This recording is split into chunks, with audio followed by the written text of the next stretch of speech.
Estamos ya en vivo. Muy buenos días a ti, hermano, hermana, amigo, amiga, que nos sintonizas vía Facebook en este tu programa Buenos Días con Luis Lara, hoy martes 19 de mayo de este año 2026. Bueno, pues vamos a la palabra del Señor y meditemos en ella, porque hay enseñanza, hay bendición para ti y para mí toda vez que leemos la palabra del Señor. Y precisamente leyendo el Salmo 119 y el verso número 34, comienza de esta manera. Dice el salmista: dame entendimiento para que guarde tu ley. La primer súplica del salmista es: dame entendimiento para guardar tu ley, para guardar tu palabra. Y es importante entender esto, hermanos, porque muchas veces leemos la palabra, pero hay cosas que no entendemos, tal vez por el lenguaje que se usa. Por ejemplo, quienes tienen por gusto, por costumbre, leer, escudriñar, estudiar la palabra de Dios en la traducción que se conoce como Reina Valera. O sea, Casiodoro de Reina más Cipriano de Valera, en el trabajo que hicieron, llegaron a la revisión final y a la traducción de la escritura, y entonces es muy popular entre el pueblo hispano esta versión. Entonces hay una cosa que llama mi atención. En esta versión, y sobre todo cuando dicen la versión antigua, hay palabras que no entendemos muy bien, porque son palabras que se usaban en el siglo XVI, esto es, hace 500 años. Entonces son palabras que ya no se usan. Y entonces se batalla para, ¿qué quiero decir con esta palabra? ¿Pero de qué manera? ¿Qué significa esto, lo otro?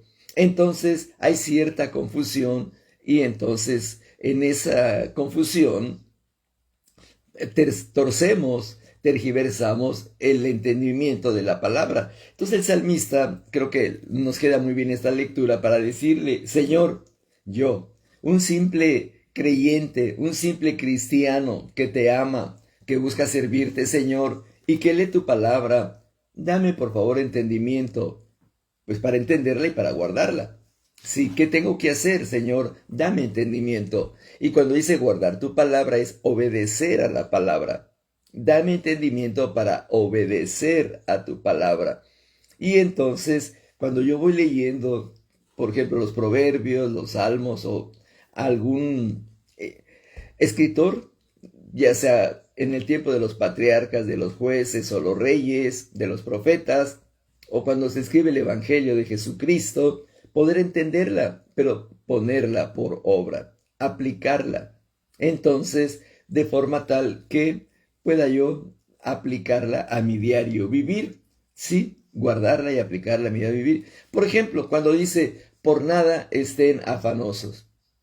O sea, el afán. ¿Qué es el afán? Es aquella preocupación, aquella desesperación para lograr algo.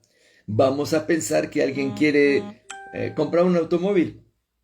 No es malo, quiere un automóvil para transportarse, quizá para trabajar, X cosa.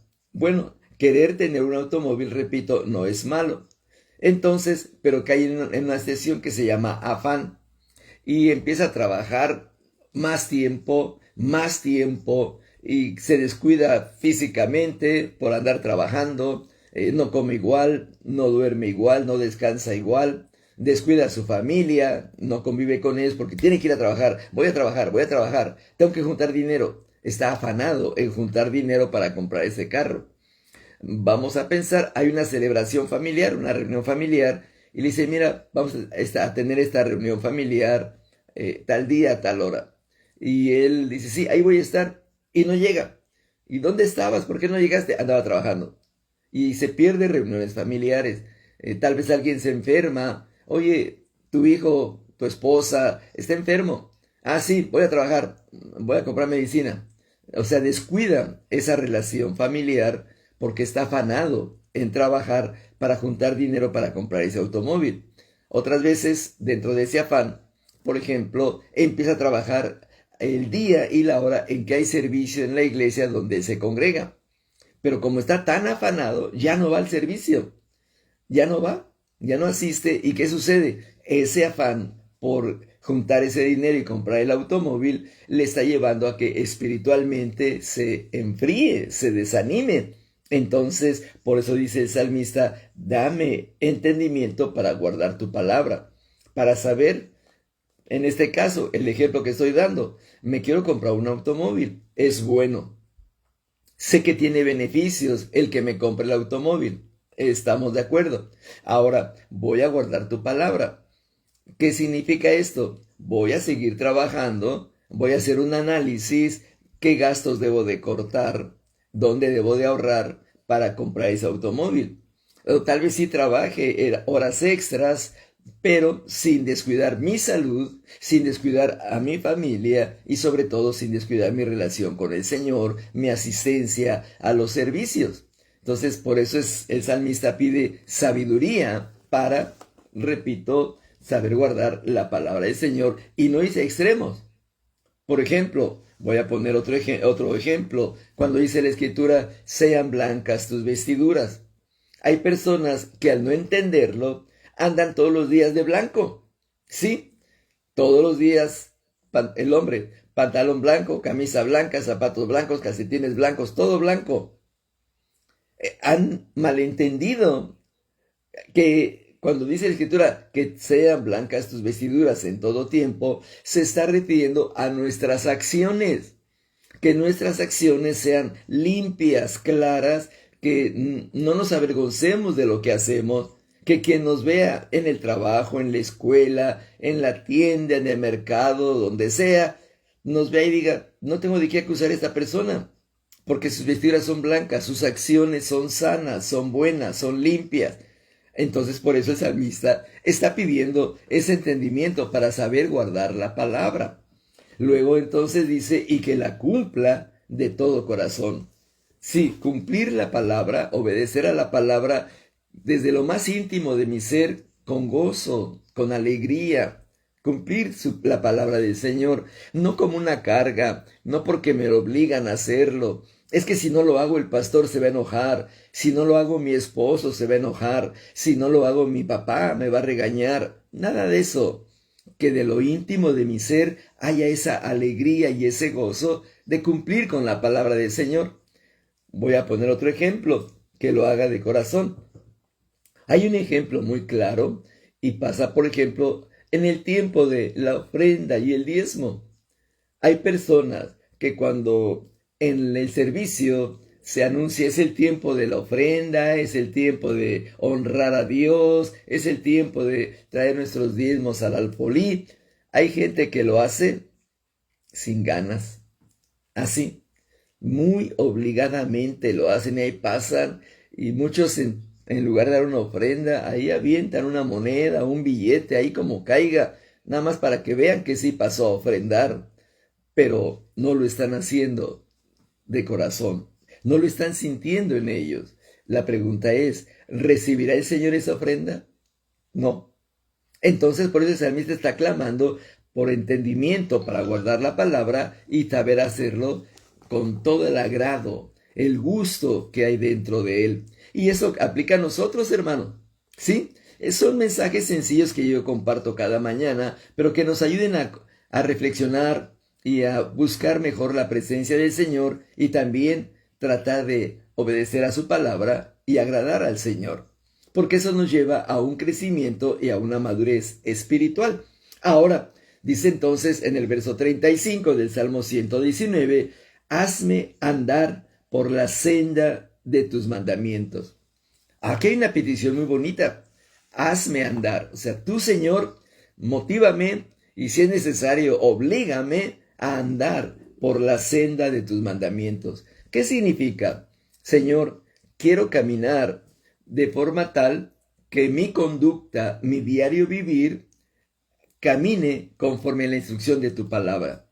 Sí, que cuando yo en mi diario vivir camine conforme dice tu palabra, Señor, pueda dar un testimonio a quien me vea, a quien me observe, a quien me escuche, de que estoy obedeciendo tu palabra, que estoy actuando conforme a tu palabra. Por eso el salmista clama, quiero andar en pos o la senda que sea de acuerdo a tus palabras, a tus mandamientos. Y vienen tantas cosas. Por ejemplo, que dice la Escritura a los hijos: hijos, honren a sus padres, obedezcan a sus padres. Entonces, cuando el hijo, por la palabra de Dios, sabe que tiene que honrar, obedecer y respetar a sus padres, lógicamente los vecinos se dan cuenta. Dicen: ese muchacho, esa muchacha obedece, honra, respeta a sus padres. Entonces, es un buen testimonio que está dando. Y ese muchacho es bendecido. ¿Por qué? Porque está caminando de acuerdo a los mandamientos del Señor. Honra a tu padre y a tu madre para que se alarguen tus días sobre la tierra. Hablo otra vez a la familia. Padres, dice la Escritura, no provoquen a ira a sus hijos, o sea, no los hagan enojar por la nada. O sea, muchas veces como padres de familias queremos exigir una perfecta, pero perfecta forma de vivir de nuestros hijos. Entonces buscamos una perfección que nosotros no tenemos. Sí, queremos que los hijos sean pero súper perfectos, no hagas esto, no hagas lo otro, no grites, no brinques, no esto. Y se nos olvida que muchas veces son niños, son jóvenes con alegrías, con ímpetus, con inquietudes. Entonces, ¿qué sucede? Como nosotros no entendemos cómo es caminar en la senda de los mandamientos como padres de familia, ¿qué provocamos?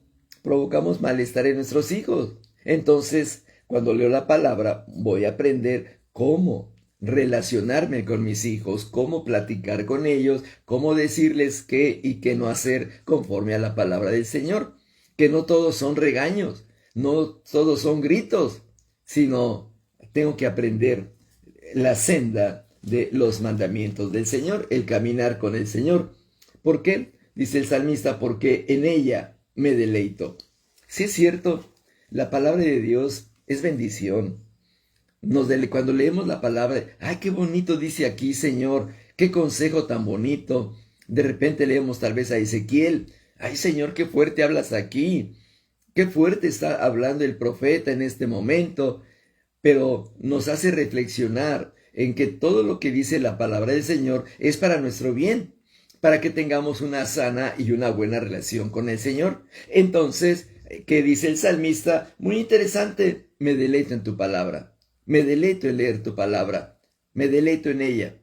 Y eso es algo que tiene que ser motivo de alegría. Y esto es importante, quiero que lo entendamos, hermanos. Creo que ya lo he dicho más de alguna vez. Muchas veces los pastores antiguos, los hermanos antiguos, cuando alguien cometía un error en la iglesia o en su vida personal, la famosa disciplina. Por favor, no me malentiendan. Yo estoy de acuerdo con la disciplina, con el orden de Dios, con la santidad de Dios, 100% de acuerdo con ello. Pero cuando disciplinaban a alguien, fíjate bien, lo primero que había en esos famosos momentos de disciplina: Sergio, buenos días, qué gusto saludarte. Decían: disciplina para tal hermano. Bueno, entonces la disciplina para el hermano era, entre tantas cosas, tenía que leer la Biblia 1 hora todos los días.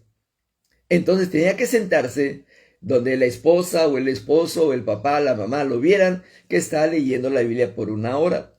Ahora, la pregunta: si a mí me ponen a leer la Biblia por disciplina, porque es una forma de pagar un castigo, la pregunta es: ¿me voy a deleitar en esa lectura? Absolutamente no, no. Entonces es un error que se ha cometido, no sé si por ignorancia, no sé si por fanatismo religioso, pero para mí, en lo personal, obligar a alguien a leer la Biblia es el peor error que podemos cometer. Padre, madre de familia, no cometas ese error de que tienes que leer la Biblia. A las 4 de la tarde te vas a sentar ahí a leer la Biblia. Le estás obligando y ya no se va a deleitar, no va a disfrutar la lectura de la Biblia.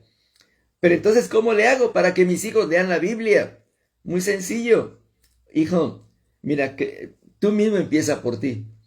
Puedes empezar por buscar en la Biblia, por ejemplo, si es un joven, en la historia de José. Sí, te vas al libro de Génesis, José, el último hijo o el último menor de Jacob. lee la historia de José. Entonces va a empezar a leer y se va a encontrar los sueños que tuvo, las diferencias con sus hermanos, todo lo que le pasó, y luego cuando llega a Egipto y cómo es bendecido y prosperado. Entonces vamos a pensar que no lea todo, simplemente los sueños que tuvo José. Y ya que los haya leído tu hijo, le platicas con él. ¿Qué te pareció, hijo? A ver, pues que soñaba esto y soñaba que sus gavillas crecían más y que sus hermanos se inclinaban ante él y sus papás también. Y ya tú le empiezas a hablar de que Dios le estaba dando sueños de grandeza, de prosperidad, de bendición. Y tú le puedes decir, hijo, también tú eres como José. Tú eres llamado a soñar así, a soñar en grande, en bendición, en prosperidad. Entonces, ¿qué pasa? A tu hijo le va a gustar la palabra. Ah, eso es para mí. Sí, hijo. Para ti también es. Ay, papá, háblame otra vez de José. O sea, ya lo motivaste. Entonces, ¿qué va a ser? Su deleite. Papá, ¿y qué más? Espérate. Ya tú puedes crear ahí un ambiente de que, espérate, mañana va a salir otra parte y la vamos a compartir, la vamos a meditar entre los dos. ¿Qué sucede? Ya tu hijo tiene la intención de, ¿y qué viene más adelante? O ya no le dijiste. Ella se adelantó por allá, si tú quieres, a escondidas, como sea, se puso a leer porque quiere saber toda la vida de José. Entonces, ¿qué pasa? Ese joven, ese adolescente, se deleita leyendo la palabra del Señor y no es un castigo, te repito, como habitualmente se ha hecho. Matías, saludos a la bella Argentina, allá en la provincia de Buenos Aires. Muchos saludos a Matías Monaldi. Y bendiciones por tu ministerio allá en Argentina, Matías. Entonces te repito, ya ese joven no está viendo la Biblia como una obligación, la tengo que leer, me tengo que aprender este texto de memoria porque si no me van a castigar. O me dijeron que si no me aprendo un texto de memoria, no me llevan a tal paseo o me compran tal cosa. No es por obligación, no es por castigo, es un deleite. Puse el ejemplo, te repito, del adolescente y leyendo la historia de José. Y ahí pudiéramos hablar de tantas cosas. Por ejemplo, a la joven, hablarle de Ruth, de esa experiencia que tuvo. Y así sucesivamente. O sea, tenemos que buscar el deleite, el gusto de leer la palabra del Señor. Eso es lo importante. Por eso el salmista dice, me deleito. En ella me deleito. ¿En qué? En la lectura de tu palabra, en el conocimiento de tu palabra, en ello me deleito. Y luego dice en el verso número 38, algo interesante, confirma a tu siervo tu palabra. Confirma a tu siervo tu palabra. ¿Y esto qué significa? Muchas veces leemos en la Biblia promesas. Y cuando leemos una promesa, un ejemplo, todo lo que pise la planta de tus pies será tuyo. Se lo dijeron a Abraham. Y decir, bueno, Señor, ¿y si yo piso también es para mí? Yo también quiero ser bendecido como Abraham. Entonces tú empiezas a decir, Señor, yo quiero la bendición de Abraham. Confirma tu palabra para mí. Yo también quiero ser bendecido. Quiero ser prosperado. Donde yo vaya, quiero tomar autoridad espiritual sobre ese lugar, sobre esa región. Quiero tomar autoridad si tengo un negocio, que ahí mi negocio entre y haga cambios, etcétera. Entonces, confirma tu palabra en mí. Ahora ya como persona mayor, cuando leíste una promesa de Dios, confírmamela, Señor. Yo también quiero esta promesa para mí. Entonces, ¿te das cuenta el gusto de la lectura de la palabra, del estudio de la palabra? Por eso el salmista dice que él quiere tener entendimiento para guardar la palabra. Cuando tú y yo tenemos entendimiento, empezamos a analizarle, decir, es cierto, Señor, pero yo quiero que se cumpla en mí. Por ejemplo, confirma a tu siervo tu palabra que estamos leyendo, Salmo 119 y verso número 38. Yo en lo personal, ustedes lo saben, estamos en el proceso de la construcción del desayunador infantil en Ensenada, México. Entonces, yo en lo personal estoy tomando como base el libro de Nehemías, de cómo Nehemías se enteró de la necesidad que había, el sufrimiento que estaban pasando sus hermanos allí en Jerusalén, cómo estaba la ciudad, y cómo él, pues primeramente clamó a Dios, sintió el dolor de lo que estaba pasando, y luego, ¿qué hizo? Cuando el rey se dio cuenta de cómo estaba él, le dijo, ¿por qué estás triste?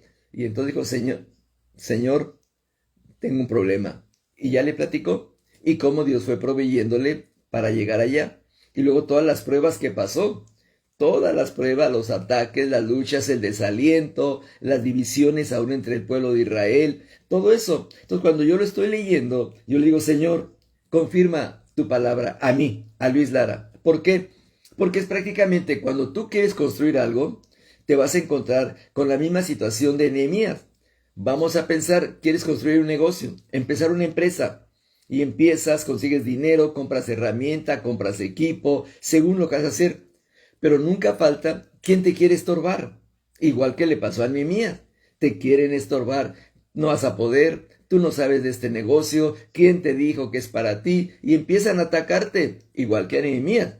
Y tú vas a apelar a las promesas que vivió Nehemías y aplicártelas a ti. Es decir, si en Nehemías se manifestó la gloria de Dios, la gracia de Dios, yo también quiero que se manifieste en mí. Entonces empieza a decirle, Señor, confirma tu palabra en mi proyecto. Tal vez tu proyecto es como predicador, como pastor, cierta actividad. Señor, confírmame tu palabra. Confírmala, por favor. En el nombre de Jesucristo te pido, confirma tu palabra. Entonces aquí yo lo hago, te repito, respecto al desayunador. Así de esa manera lo hago, que me confirme el Señor su palabra y tomo, por ejemplo, el libro de Nehemías. ¿Por qué lo repito? Muchas veces, hermanos, Dios puede hablarnos, orientarnos, alentarnos a través de una escritura. Bueno, aférrate a esa escritura, porque vas a oír del hombre lo negativo, el ataque, el no puedes, el está difícil, ¿quién te dijo que es para ti? Pero la palabra te dice, es para ti, estoy contigo. Entonces, confirma tu palabra a tu siervo. O sea, que tú y yo somos quien servimos a Dios. No que seamos predicadores, evangelistas, maestros de la Biblia. Simplemente nuestro diario vivir está al servicio del Señor. Entonces, confirma tu palabra, Señor. Y ahí vienen promesas para tus hijos, promesas para ti, para tu matrimonio, para tu negocio, para tu trabajo, para tu familia, para tu diario vivir. Ahí están. Confirma tu palabra, confirma tu palabra, confirma tu palabra. Entonces, cuando yo le pido a Dios que confirme su palabra en mí, comienzo a ver poco a poco cómo se abren las puertas. Poco a poco, ahora se abrió esta puerta, ahora se abrió esta otra puerta. Y entonces voy caminando en fe y en gratitud delante del Señor. Así literal. Fíjate que ayer, yo hablando con Dios y pidiéndole que confirme su palabra del trabajo en el desayunador infantil en Ensenada, hablé con unas personas de negocios y fíjate que me dijeron, le queremos ayudar. De veras, ¿sí? Queremos ayudarle, estamos viendo lo que está haciendo y queremos apoyarle. Háganos una idea de cuánto le va a costar todo. Y pues yo la verdad no he hecho el cálculo total, les soy sincero, porque yo voy haciendo conforme siento que va entrando la bendición de Dios. Digo, ahora hago esto, ahora hago lo aquello. Y así voy poco a poco pensando en mi limitada manera de ver las cosas. Yo. Pero estas obras de negocios, pues yo creo que tiene mucha solvencia. Me dijeron, haga un panorama general, ¿cuánto le va a costar? Y entonces vamos a ver de qué manera armamos un plan para apoyarlo. Yo me quedé así, la verdad. Pero me están diciendo, sí, denos un plan general y vamos a ver. Claro, no me dijeron, en cuanto traiga el plan, le entregamos el dinero. Me dijeron, sinceramente, ahí armamos un plan para apoyarlo. Bueno, y es una bendición para mí. Es una ventana de esperanza para mí, para este proyecto. Entonces, ¿qué le tengo que decir al Señor? Confírmame tu palabra. Confírmame tu palabra de que tú estás conmigo. Y lo vemos cuando le habló a Josué, ¿verdad? El libro de esta ley nunca se apartará de tu boca. Mantes día de noche, meditarás en él, harás como en él está escrito, y todo te saldrá bien. Entonces quiero, Señor, conforme a lo que he leído de tu palabra, que se confirme, que todo me saldrá bien. No sé si me explico, hermanos. Por eso es importante la lectura y decir, dame entendimiento y saber aplicar tu palabra, saberla usar en mi diario vivir, en lo que yo hago. Y entonces, por favor, confírmame tu palabra. Yo pido a Dios, hermano, hermana, que me estás viendo en este momento, que confirme su promesa en ti. Sí, las promesas que tiene Dios para ti, que las confirme. Sí, que tú camines día a día bajo las bendiciones y las promesas de Dios.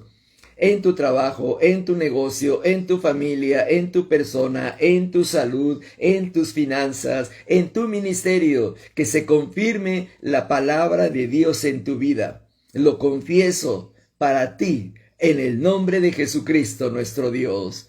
Amén